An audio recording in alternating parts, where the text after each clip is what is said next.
Media Versatility, we aim to provide comprehensive solutions to our clients. We have a team of experienced professionals who can help you with every aspect of your media needs. From documentation and marketing to promotion and more, we provide our clients with top-notch quality services. We understand that each client is unique and has specific needs. That's why our team works closely with you to understand your company and event goals and objectives.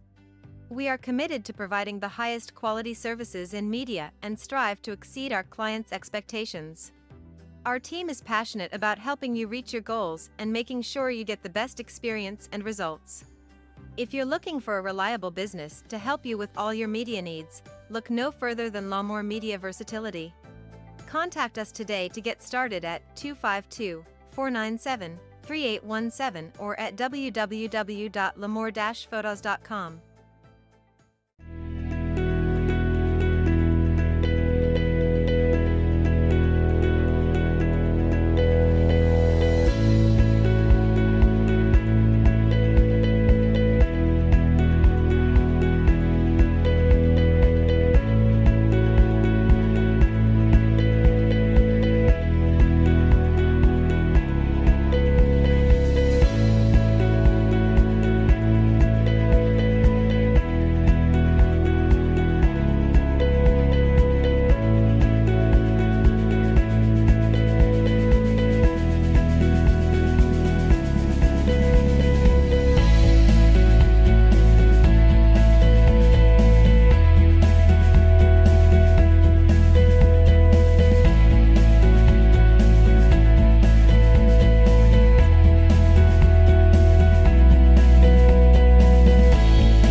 The views and opinions expressed by the hosts and guests of Colorful Voices of Sisterhood are their own and do not represent L'Amour Media Versatility, that of any broadcast networks utilized, its advertisers, or sponsors.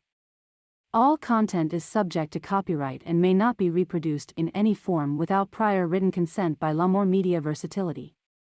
The views and opinions expressed by the hosts and guests of Colorful Voices of Sisterhood are for general public information and entertainment purposes only.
imagine, even for ourselves, me and my husband, we need the grace of God, because you feel at your end when a child is done that. I'm a mother, so I know how it feels. So, but God give us the grace. If it's not God, we won't be here. So we have those kids who have. So first you have to show them God loves them. We love them. You are safe. You have a roof. You have a mother, a dad, and a brother and a sister. So here we stay as a family. So mostly we don't call it anything. It's a home. It's a home with a mom and a dad, a whole family setup of a mother and a father and a sister.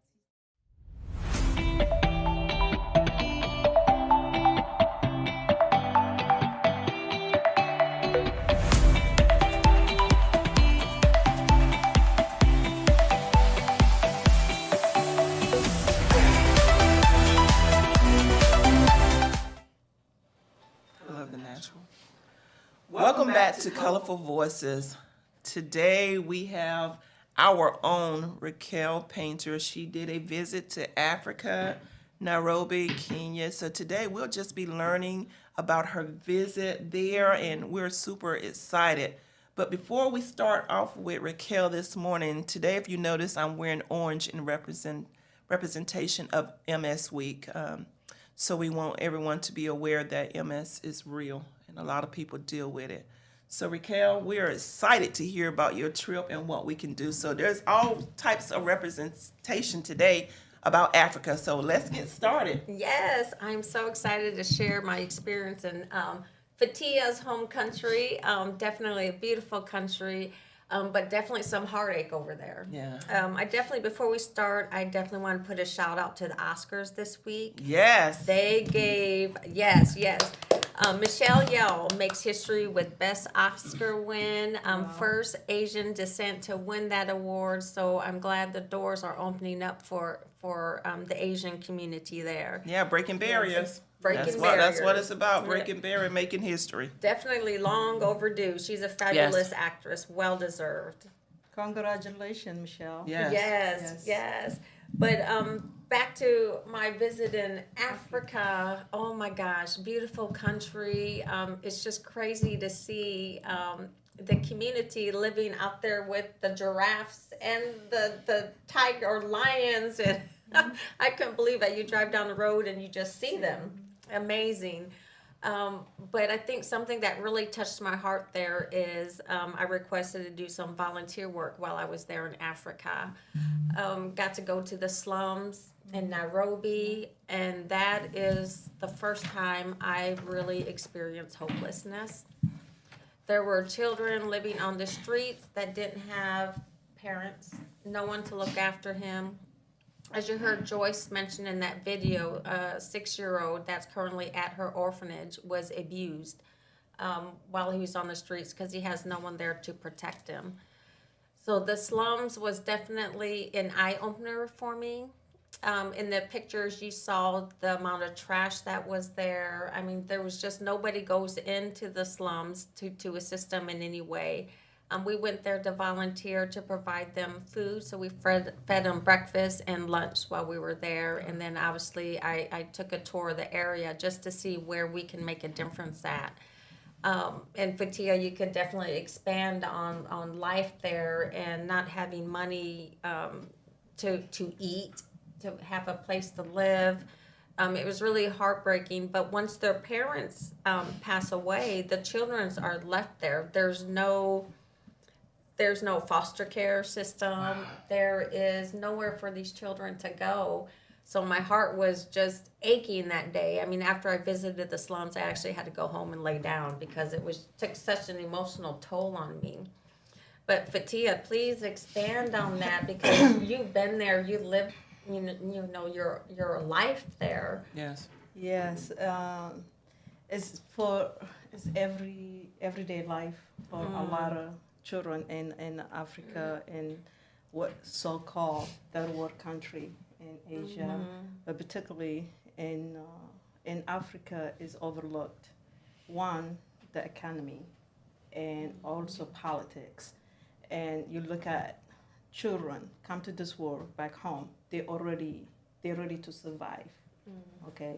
is education, like you say. Is no, if mother die, father die, and they don't have place to go, so now they have to start raising themselves in the street, and sometimes they snatch food from people. They run so they can eat.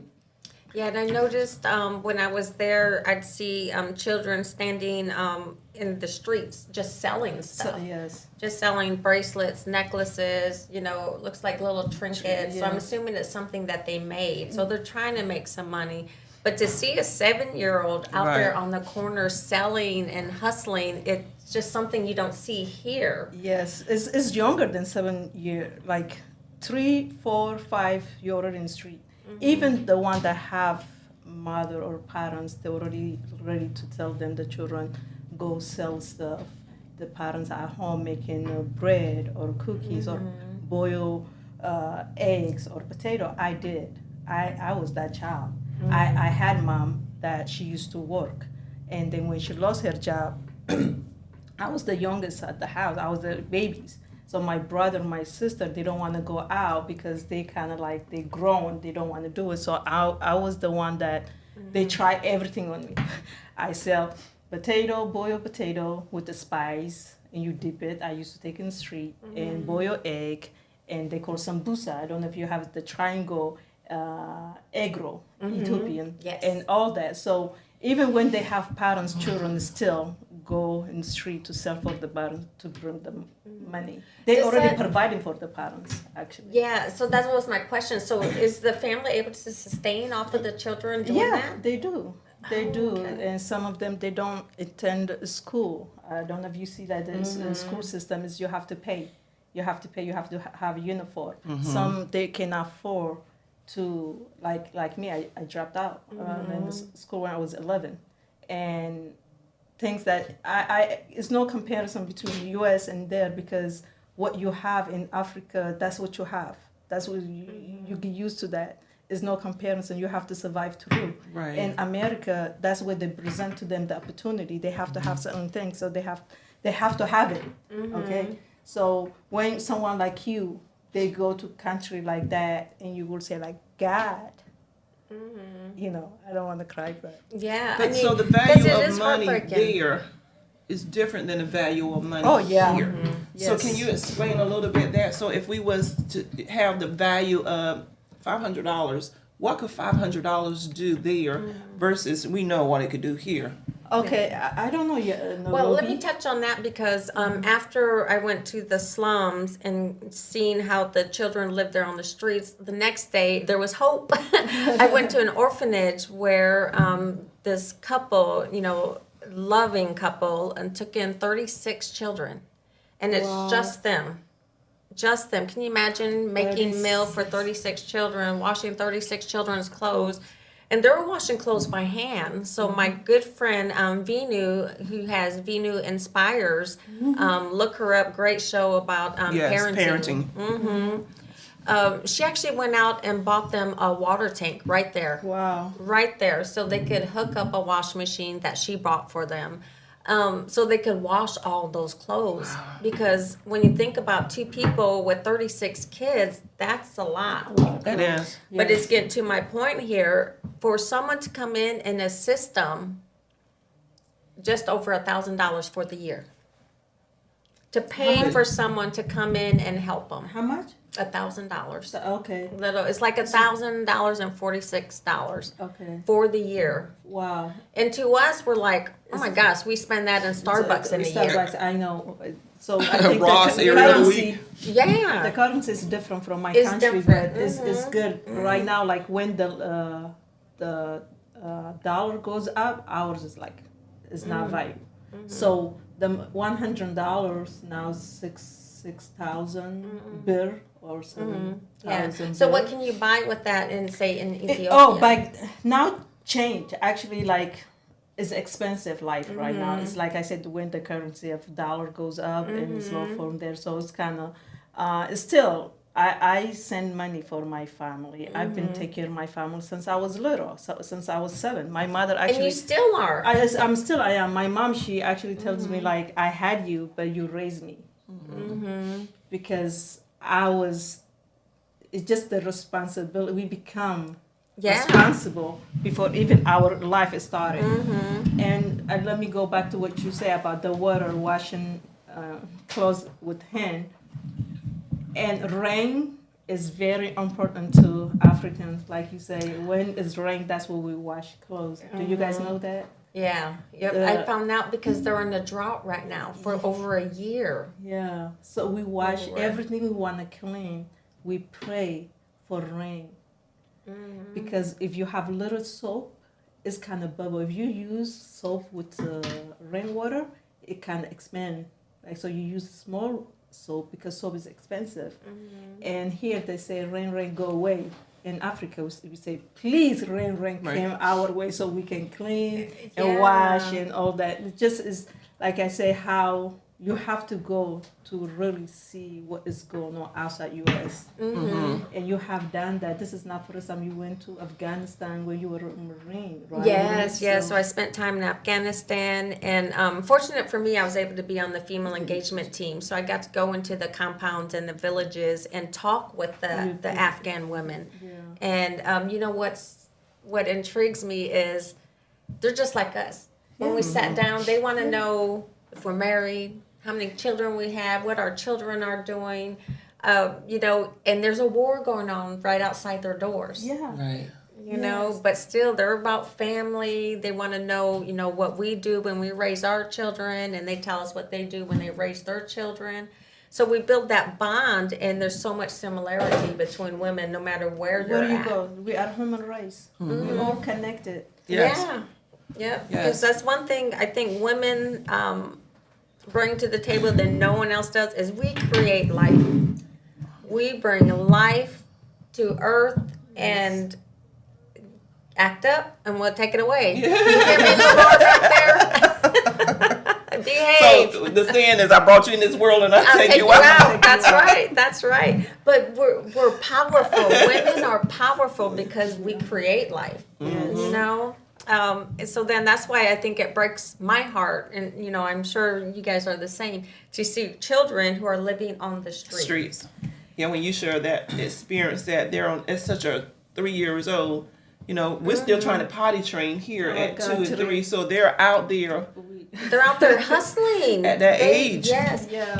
and I think it's something else that I was very impressed about is they spoke English. They do. So certain country, like my country, we speak 78 languages. Yes. So my mom and my dad speak different languages. They have different culture. And my first language I started speaking was Oromo. It's not even my dad or my mom. It's just because the community. So community raise you. And my heart goes to really children that don't have like parents and orphanage, and place they go to they sleep is cemetery sometimes.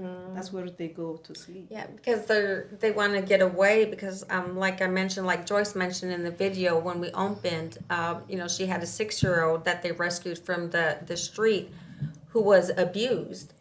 He was abused by the older children that was on the streets. They do. You know, so they were abusing each other. Yeah. And I guess it breaks my heart because I'm like, they're in the same situation. To me, I was hoping they would bond together and protect the youngest, but that wasn't the case. And I think that goes because they didn't have somebody to raise them and show them different. So the question is like, what can we do to help the one that don't have help, resources? Our country, and honestly, And do they want help? You know, that was something you don't want to invade on somebody, but do they want help? There was something I saw while I was there because I asked the same question on how do you select which kids go to an orphanage, you know, when you go there. That's when they pointed out, you know, you see kids standing in the back, they had like a bottle up to them or they had a rag. Well, there were huffing jet fuel in a rag, or they had a water bottle that had shoe glue in it. So they started that at a very young age. So they were saying their mind's not right.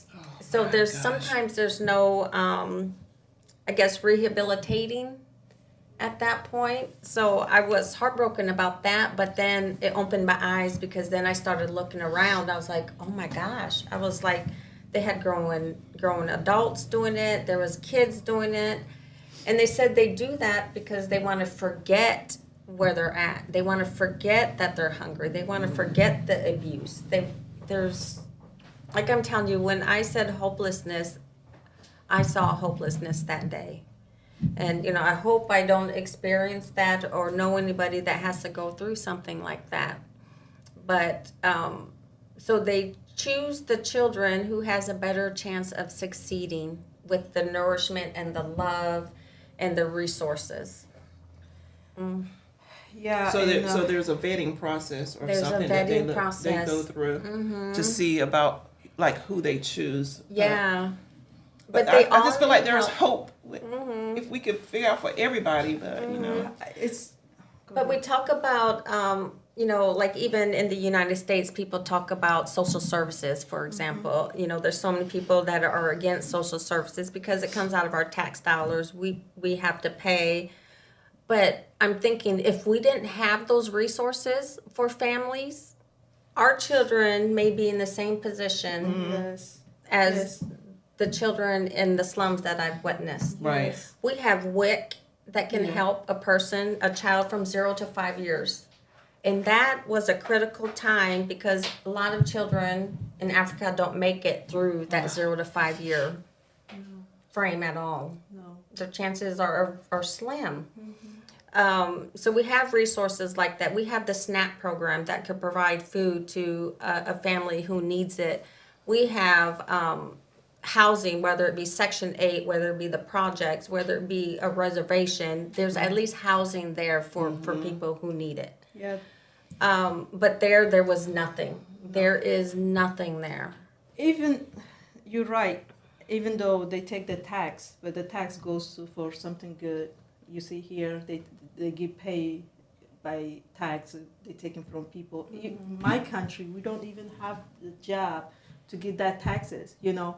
But you will see 800 people or help African children, hungry, all that. That's sometimes like I question myself, is that money goes to directly to those children that needs help? And I started helping in some organization long time ago, and then I start questioning if money, I know there are really people have heart to intention to help children. We see that through to 800 that commercial they do every day. But is that really helping?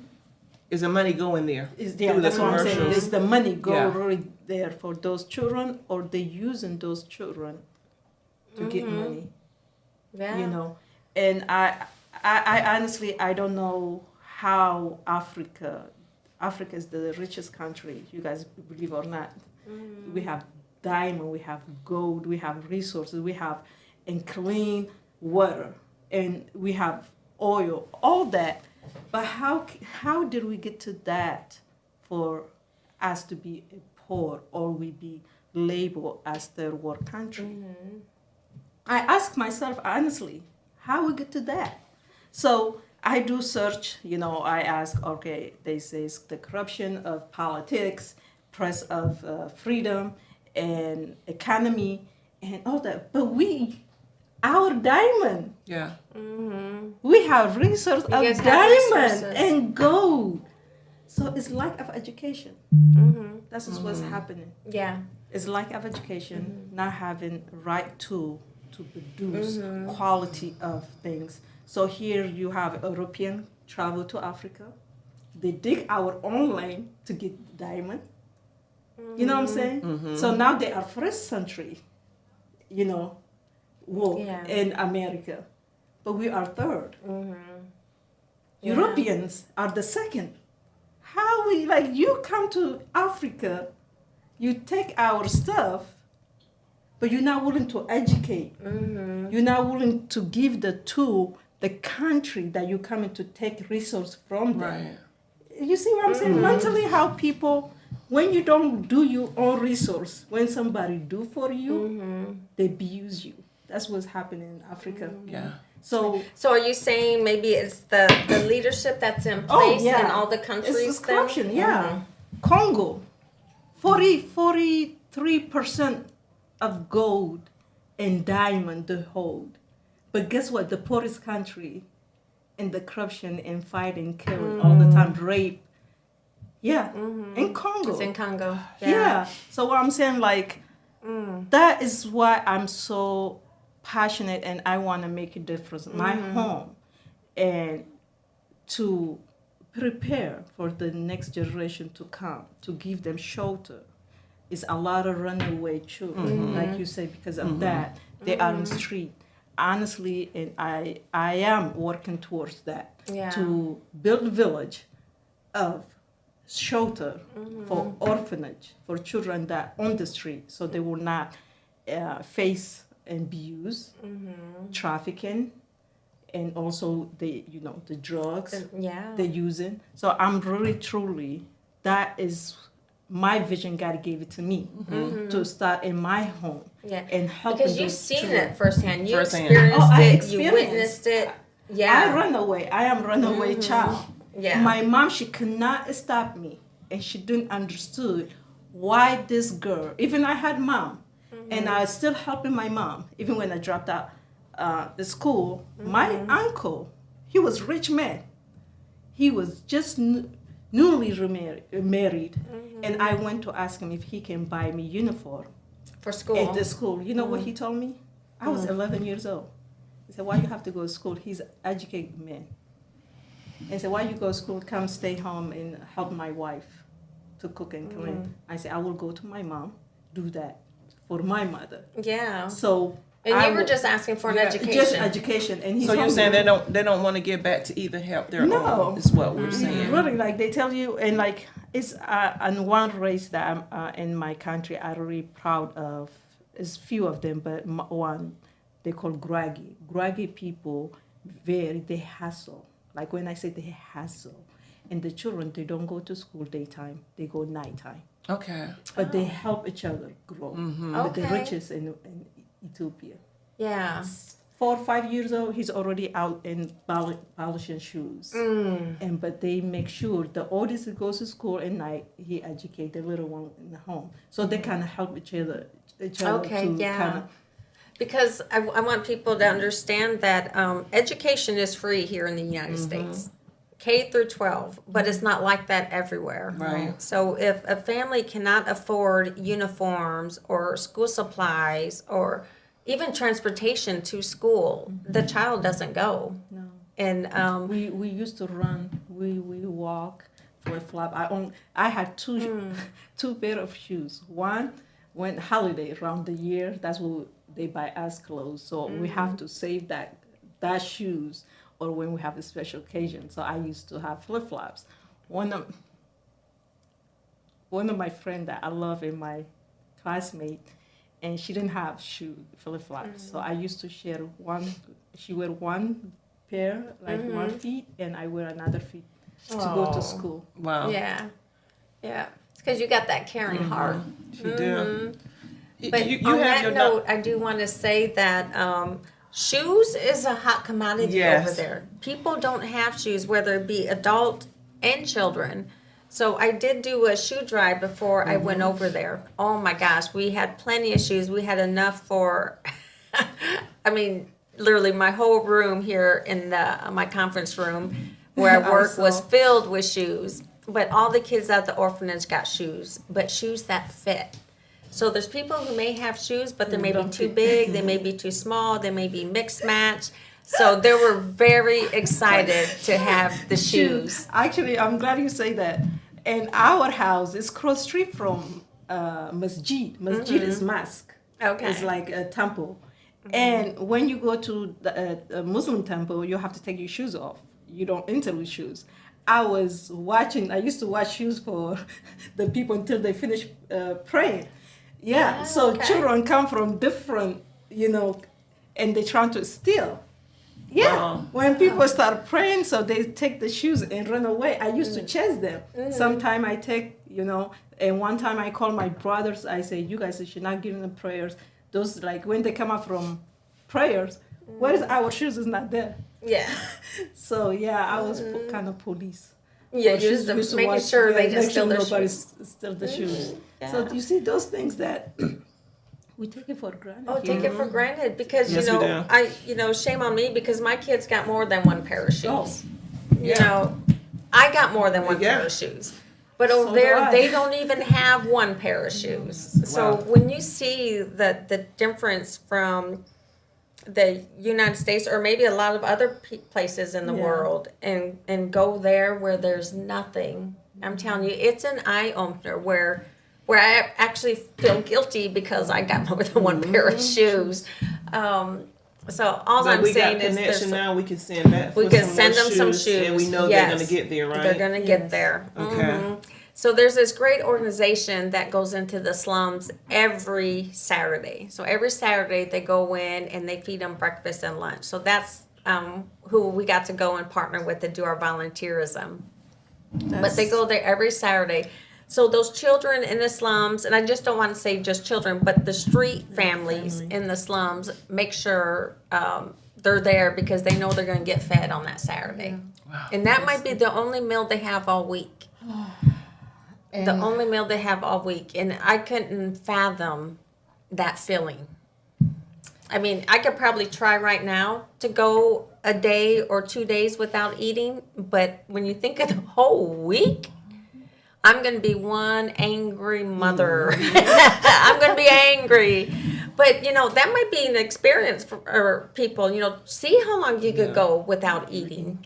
Sometimes we You go know? on fast, and your body puts you through a whole lot of different feelings Yeah. because we do fast at church sometimes, and I can't imagine because That's your life you cycle. You cannot even eat Yeah. at all. It's your body you train. Your body accept what you train. You see, And I when think your they've mind, been exactly. when yes. your mind accept your circumstance surround you, your body accept too, because this is what it control. And actually, my mom, she was businesswoman. She lost her business through to my rest in peace, my oldest brother. He used to give her a hard time. Every time he goes to jail, she used to bail him out. So because those reasons, and my dad left because he said him or I, because he was leader in our community. Then when my mom, she lost the business, one lady that she moved in not too far from us. She was the same age of my oldest sister. So we used to go, she just had baby. My mom, she used to go there, wash her clothes, and I was helping her. And she gave us little food. I never forget that. Never in my life.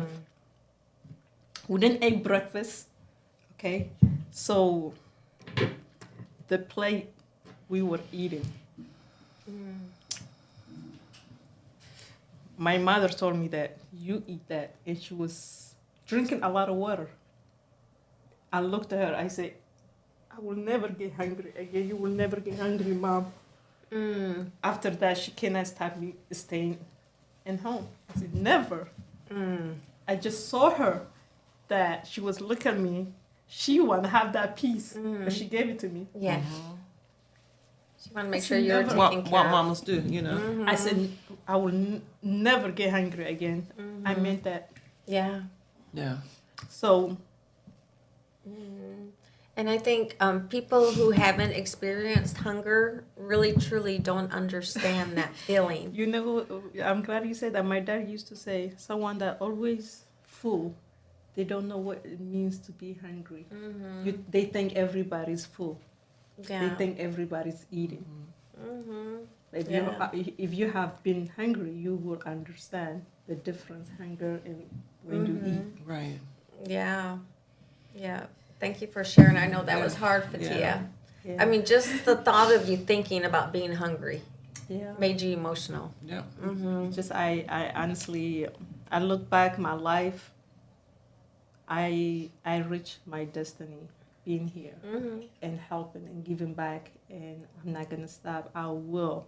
Like when I say this, I will make a difference in my home and the children. And we will help. And What's we'll the name help. of your organization? Then? Rise above abuse now, and it's sad is a lot of people. I don't wish nobody go through hardship, but for some of us that went through, and it should make us better people. That's why we should have compassion for people, because when I look in life generally and as human, God He chosen us for us to do something great to this earth.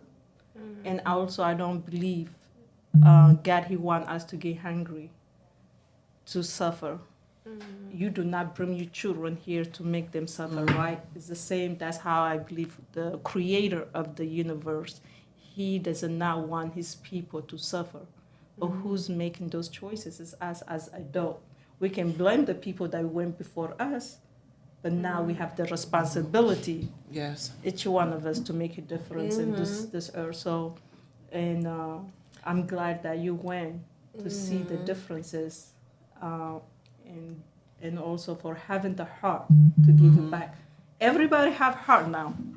Everybody have the heart, but only some of us use it right way.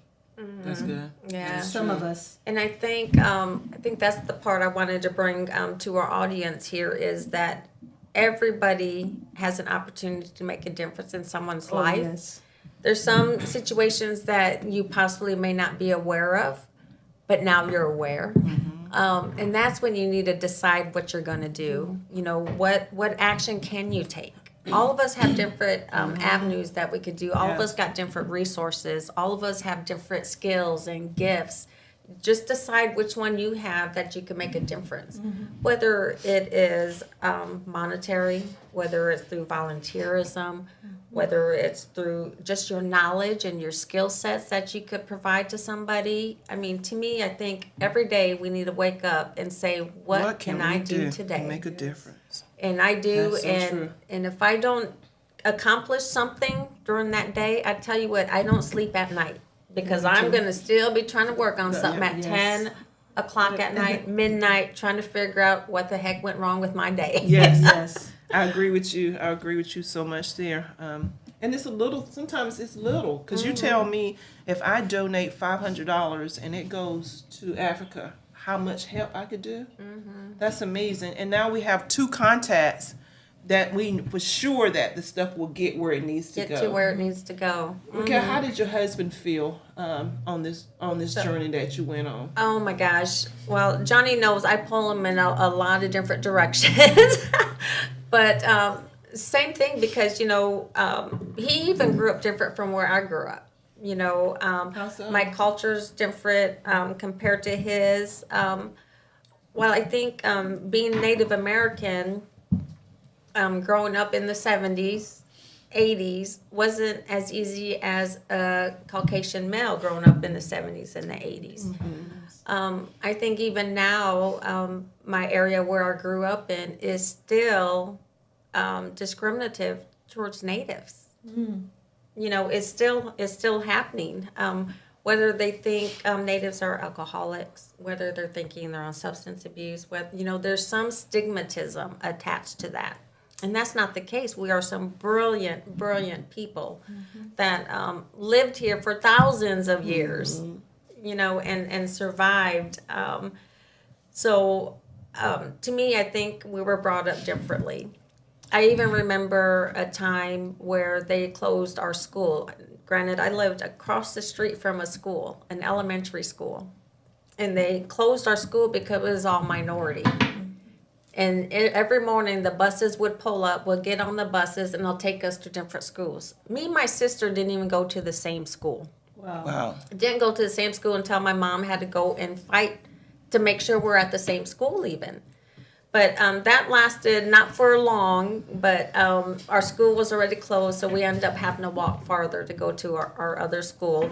But that was their thinking to desegregate the area. So they closed down the school that had the minorities in it, vice leaving that open and just kind of share, you know, the area. So what is done is done, but that is something that stays in my mind because I was thrown into an environment that I wasn't prepared for. You know, I was the only one in the classroom that I've never experienced before. And then to have my sister go to a different school, you know, me and my sister were 11 months apart. Oh, So we're wow. very close. But for her to go to a different school even, I mean, that there is tragic in itself. And people that live in the United States never had to experience that. You know, and it's still going on. You know, we have natives that are living on reservations. You know, and that's a topic for another show Sure. that I definitely want to get into on that. But I guess my point is we all have something to give. Our life experience shows us ways to give, how we could give, whether, like I said, whether it's time, talent, or treasure. Some of us got that. And to me, time is the greatest resource we have. Because time, we all start with the same amount of time every day. Yeah. No matter where you're at, where you're from, where you're going, your economic status, we all start with the same amount every day. Yes. And it's what you do with that Yes. 24 hours that you get every day really determines the situation of your living, Right. your livelihood. So I think people really need to invest in that time. And it's Make a difference. You make a difference. Make a difference with the time that you have. because somebody else is going through. And you guys talked about a little bit about like the kids could die early or the parents. Is there not? What happens? Do they have funerals? I mean, is there life insurance? I mean, what's there, or do they just dig a hole and put their body in the ground? In 2023. Life insurance. There's definitely no life insurance there. And I'm hoping Fatia could answer that question because I was thinking that whole time I was there. I was like, you know, we got a 6-year-old. And I focus on the 6-year-old because oh my gosh, it was tragic what happened to him. But what happened to his parents? You know, all of a sudden he's by himself on the streets. And it makes it hard for adopting the children. So I definitely want to mention that because people are like, well, we could just adopt them. Well, no, because there's no birth certificate. There's no death certificate. You know, who's the child belong to? So it's very hard to adopt the children that are there because that is definitely a question we asked. And there's so many loving homes out there that these children can go to. But it's a steep hill to get there. Through the adoption process. I think everybody trying to survive and, you know, be honest with you, they are, like you say, I don't know, and where I grew up and where I born is community, like it's village that everybody, we were living in kabare means government houses, like, or the government take houses from the rich people. They do that. If you have multiple houses, 1974 after Haile Selassie died. They have that the kabare. They have that. It means that government houses. That's the house we have.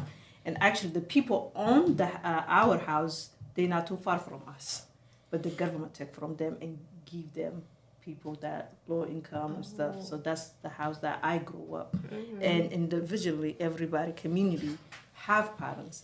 We were like I say, we were community, strong community. It does not mean the corruption is there. It does not mean the hunger is there. You know, everybody was surviving. They doing what they can for their children. Most of the time, where I grew up is we used to go out to sell stuff, like bus station and train station, like that, in market. And I used to go sell it, bring back home money to my mom.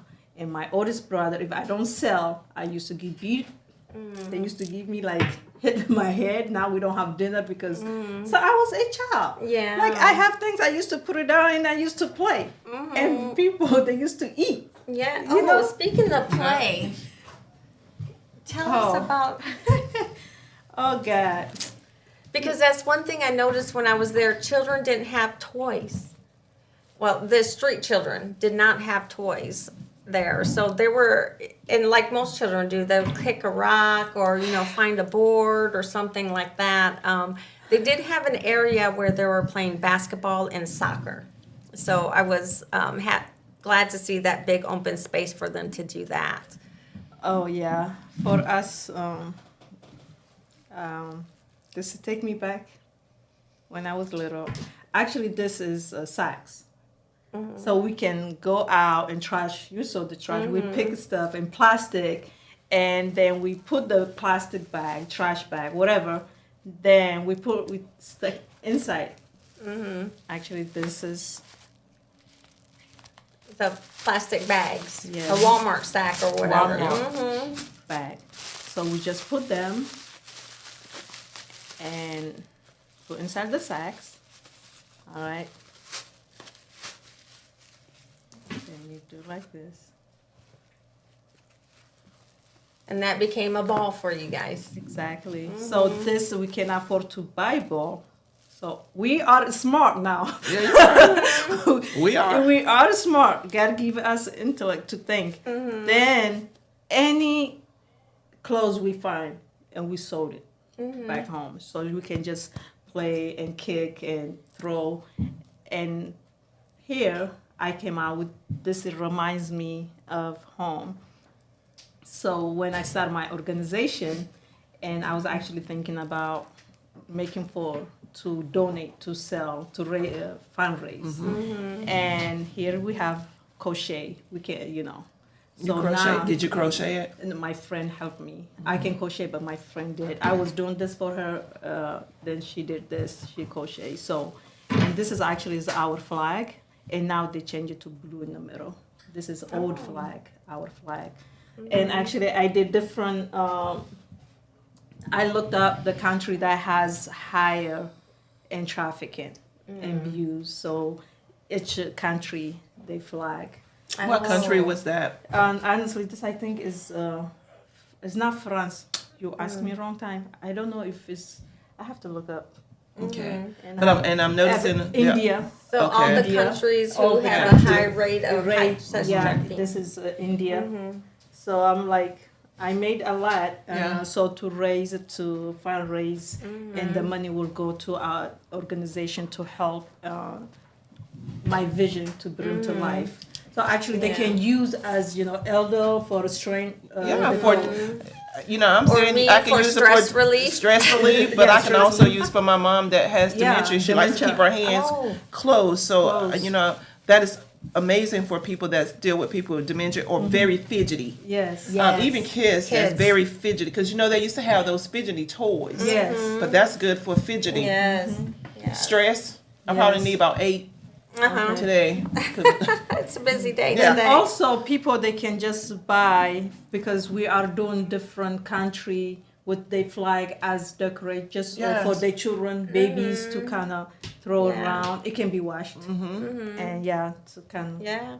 And I like it because it's soft, So yes. even for babies. yes. Yeah, that's a great For idea. someone that might pick it up and throw it in the house, a child. But can they cash app you to purchase, or how can we purchase them? So this is we are processing right now, kind of establish our organization, and then when I have all that information together, I will put in our site, our Okay. page. Rise Above, Yes. Rise Above, And also our Rise Above Views now. Rise Above Abuse Now. Okay, Abuse Now. That's good. Yeah. That's good. Yeah, because that could definitely be used for multiple. And I could see the kids in the streets playing. Oh, yeah. Oh yeah, but Nobody getting knocked it's not out cute either. like this. It's not cute like this, but for us it was like something to do. We can just throw or kick, and we used to find things to do. For like a lot of children have parents, but we go out to sell things for them. It's like we are a child. I almost every time I get in trouble. When I say jumping rope, my friends, Fatia, come, can you hold for us? Can we play? Okay. I put the stuff in there and I play. You play. Guess what? They trick me so they can go eat when I'm just like, Oh, they took your food to eat. Yeah, the food I was supposed to sell. Uh-huh. So when I go home, I get good whipping because I didn't pay attention. You see what I'm saying? That's what children go through every day in Africa. That is not their job. No. They did not ask to bring them this world. Then 3-4 years later, their life has not started at all yet. they are already there. They raised the one that brought them here to this earth. Like that is not okay. So for today, they Yeah. really don't even have a chance to become a child, to Child, enjoy no. a child's life because they come out almost as an entrepreneur trying to figure out how do we survive. How do we survive? Exactly. We fight with know. everything. I fight with a mouse, monkey. There were a lot of monkeys. Those baboons. Monkeys, yeah. There's a lot of them just Yes. walking the streets. Yes. Yeah. Yes. My neighbor, she used to own my mom friend. She used to own a spat monkey, and the little food we have, the monkey used to come and eat. Then we used to fight. Who ate my food? We didn't know who. Monkey. One time I saw. Oh, I ran after the owner. I want the monkey to come out. She said, "What are you gonna do?" I want to fight the monkey. She said,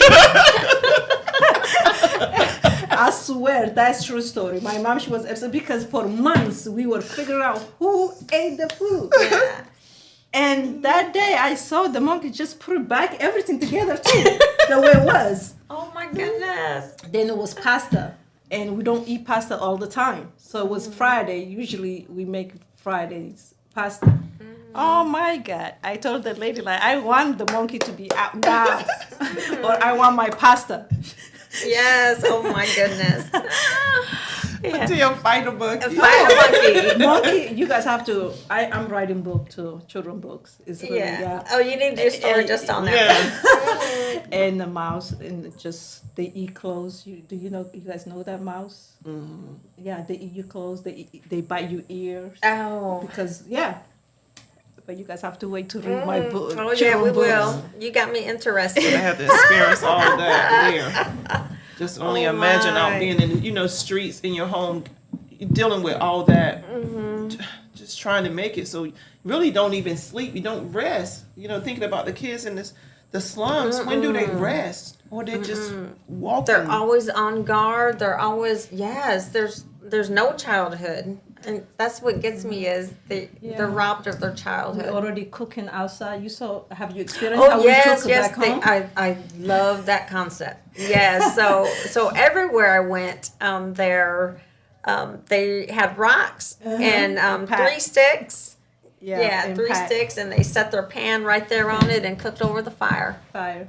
Actually, I would like to bring that to our community here in Yeah. Jacksonville to see the experience of fresh food. You cook their rice, you wash their and meat and all that. Yeah. That would be Yeah. great. I've experienced some of it because growing up, we used to cook our fish outdoors. My grandparents and had a big black pot, and they would cook fish and skins from the pig outdoors, and that's how they did it. It was done because we used to skin a hog and everything on the outdoors growing up. So I experienced some of what I call nature. Growing up because that's how we grew up with it. Old black pot Yeah. of cooking that way, but. Just can't Wow. imagine, still today, 2023. I'm lazy cooking now. Oh God. Can we order out? Yes. Oh my gosh. Yes. And they do got fast food there, but not in the slums. No, no, we have walk through. That's what we have walk through, and we don't have like drive through. My daughter, she say, "Mom, in Africa they have drive through?" I said, "No, we have walk through," because it's when you go to some community, they just sit next to each other, and especially if you have corn, and they just fry right there in front of you, and French fries, and you just buy right there. Yeah. All food, banana, mango, all that, even like flies everywhere. Oh my gosh. I tell people, please leave the fly alone. They are family to us. They're family. They're everywhere. Oh my gosh, they are pests to me. Pests, and they only come when there's my food. gosh. Only Listen, come. they sit in your hand. 6 of them. What are you gonna do? But you where do were like that, they they come sitting back. before? Where were they sitting before? Oh my gosh! And while they're here, Yes. I wanted to share this purse. I got this purse from an outreach ministry. My girlfriend Tammy Shiver's daughter Kayla went to Africa, and she helped plant a garden. Beautiful. So she brought this back, and I treasure this right here because this came, I call it from my motherland, from this purse right here. But it's amazing on how you can see, because it's homemade. Yeah. The plastic and the weaving in it. I'm telling you. That's just the way they made their money and stuff. That's what I'm saying. Like we do have that talent. I'm telling you. Like I swear. And I texted last night. Actually, my group, my friend, and that live different places, Europe and here, and I was telling them like we have those resources, and I said we cannot. Yes, it's politics. It has a lot to do with some in Africa, and we cannot even talk about politics back home. You can't. Absolutely not. If you talk about you will be kidnapped, they will never see you again. No, this is true. Grown up, still this day. I'm glad it's not here because I be talking about them all the time. So we don't. Good or bad. So we don't back The home. freedoms we have. Yeah. So really, we don't. That's why people want to come to America. Yeah. It's the Constitution.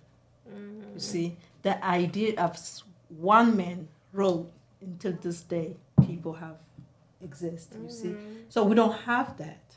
It's still is under a lot of politics, corruption, and the kind of. So that's why I would really like for, and like, it would be great if you can just change every country. We cannot do that. At least we can do our part to make a difference. You know, if you think about how many million people has money, all right, keeping a bank account. If you die, who's gonna take that money? Is a lot of people that also have they don't have children. They are millionaire, and leave this earth, and that money go to rich people.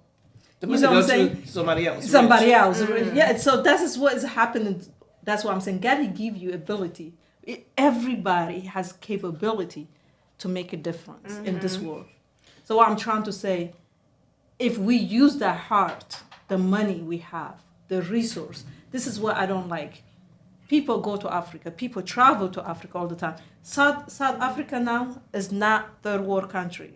It's not considered third world country, South Africa. It's not.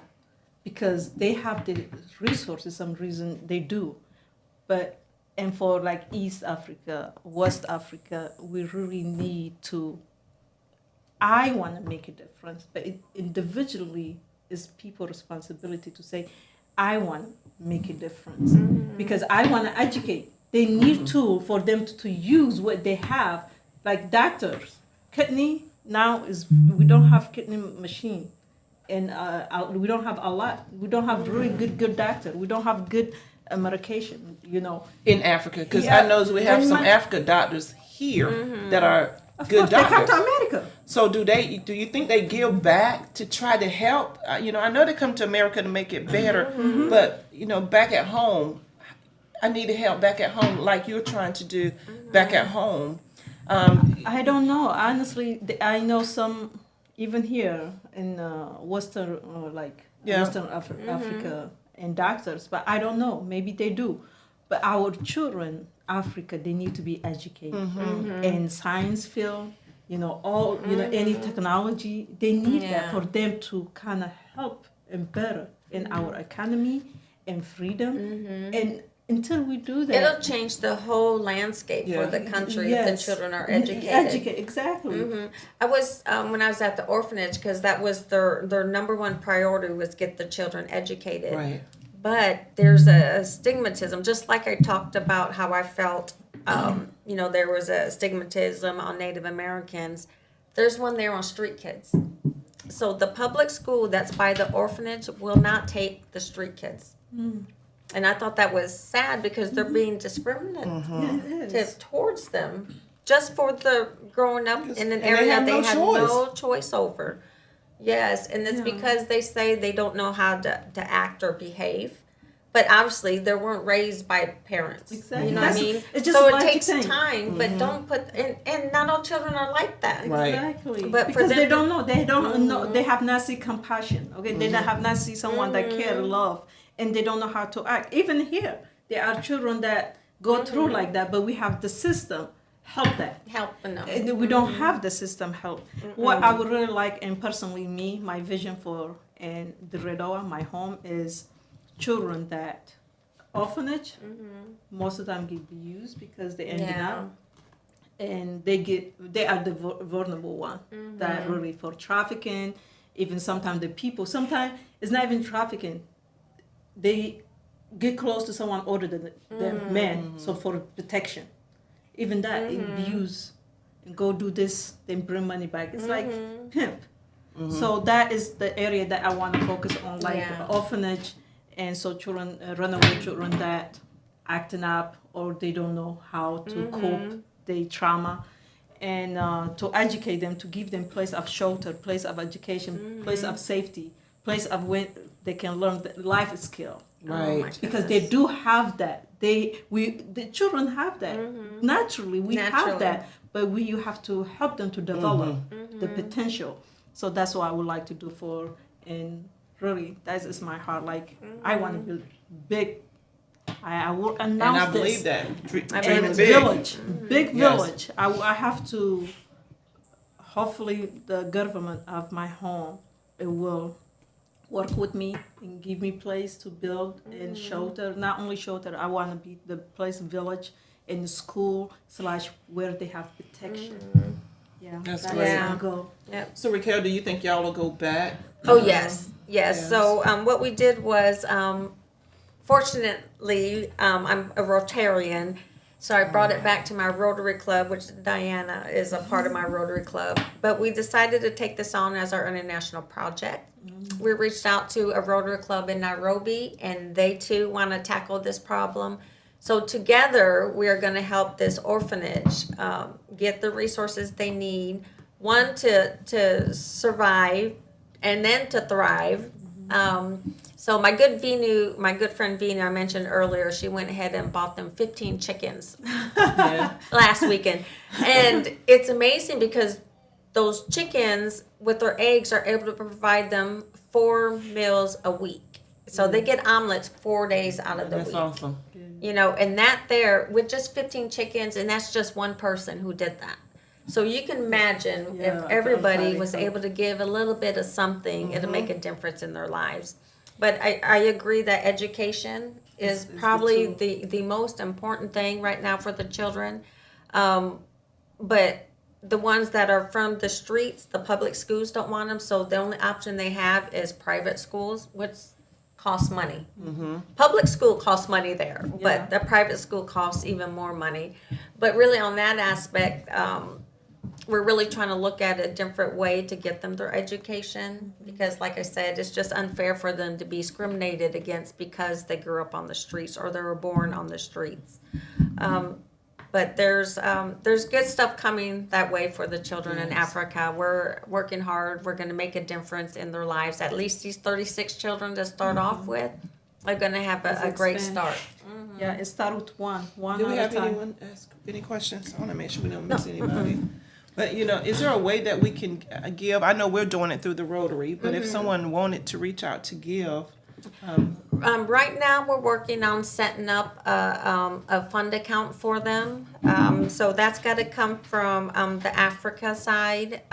They found a good crowdfunding app for them to use, so they'll be getting that set up soon. Okay. So people could really work on helping them get established. Right now, one of the big concerns for the family is they don't own the property that they're on. So a person here in America owns the land. So they're just afraid at some point that person comes back and says, okay, I'm back. I want the land. What you talking about. Yeah, exactly what you talked about. So we're really working with Nairobi Rotary there to help us in that endeavor, to really find them a piece of land that they could call home and really get them established. And you mentioned Kayla earlier. I would love to take Kayla out there next year to really help get a garden going for them so they're able to self-sustain themselves. My daughter, she also has a friend too that's from Africa, and I got to make sure you get a chance, and we got a chance to spend some time with her at Women Empowerment. So it's amazing the connections that you can make once you really kind of get out and find out where you're from, what you're doing, and she wants to be able to reach back out to her home to help people in Africa. Beautiful. I love to hear. I'm getting the education, but I want to reach back. Yes. But there was an old saying, it says, "Give a man a fish, feed them a A day. day. Yeah. Teach a man how to fish, is gonna feed him eat for every- life. Feed them for Right. life. That's And that's right. what we want to do is we want to teach. Yes. We make that education in Yes. Yes. Also, I would like to add, and I would like to collect actually books. I would like to open libraries. there. Oh, awesome. Yeah, and library. I talked to library in Onslow County and Coastal books. So anybody want to donate, I will put all that information Okay. on my site. Yeah, I would like to open library also, kind of let the Yes. children read and learn. And so nobody can tell you you cannot do things, and Yeah. nobody have to come and you where you at and trying to take your resource for their own good, not for you. Yes. Well, So you we have know the all power. these different people that wrote books, different authors. Donate a book. Yes, Donate children one of your books. books Yes. to be able to send back. That would be Yeah. an amazing way to give, because there's a lot of local authors that Oh, have yes. wrote books. Yes. That'd be a good way to give back. And children's books. Yes, There's yeah. a lot of Children's children's books out there. My Yes, ma'am. book that I grew up with was A Little Red Hen. My mother used to spank me, and I still can recite that book to this very day. The Little Red Hen, and I still have that book. Yeah. But we got something going on next week. so- Yes, yes. So next week we're going to have Tellers Pollard join us. Definitely an entrepreneur, a veteran. Just a lot of stuff going on with him. So we're looking forward to having him on our show. Talking about especially the veteran entrepreneurship. That'd be great to hear. Yes. I know we got a lot of veterans out there and a lot of people who want to be entrepreneurs. That's where it's at now.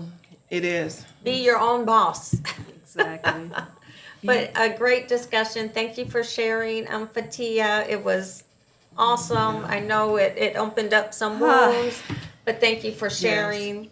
Miss Diana, as always, Yes. thank you for the good Our conversation. sisterhood. Our We got this sisterhood. Here we go, ladies. Yes. We'll see you guys next Next week. week. Next week. Together we make a difference.